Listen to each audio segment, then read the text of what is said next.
Ndati, ndinoda kungopawo chichemo kuna ana amai. Vana amai vai vane vana vanoita kunge vane madhimoni aTazani. Kuti munapota muchidzora vana venyu. Mwana anoti kana asvika kumba kwevanhu, anoita kunge akonekitwa pamagetsi.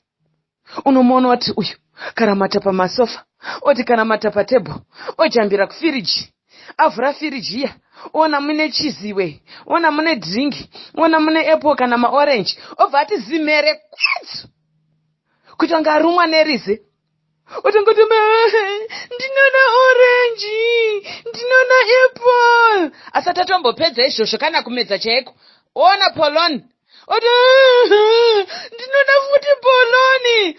Zvese zvanenge achitenderera, achingotenderera kunge helicopter kunge chikopokopo. Uyu achingotenderera.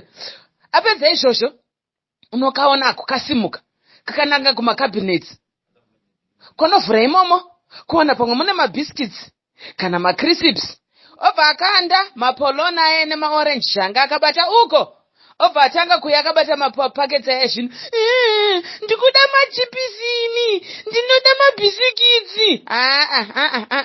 No. Munarongedza vana venyu.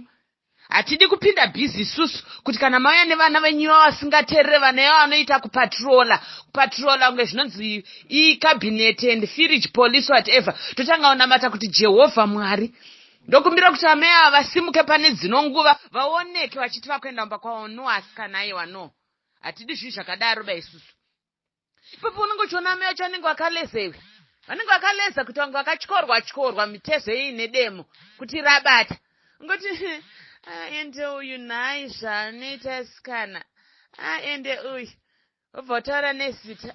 Nhai, Nati, Nathan. When we go home, I'm gonna put you on a not corner. Stop it.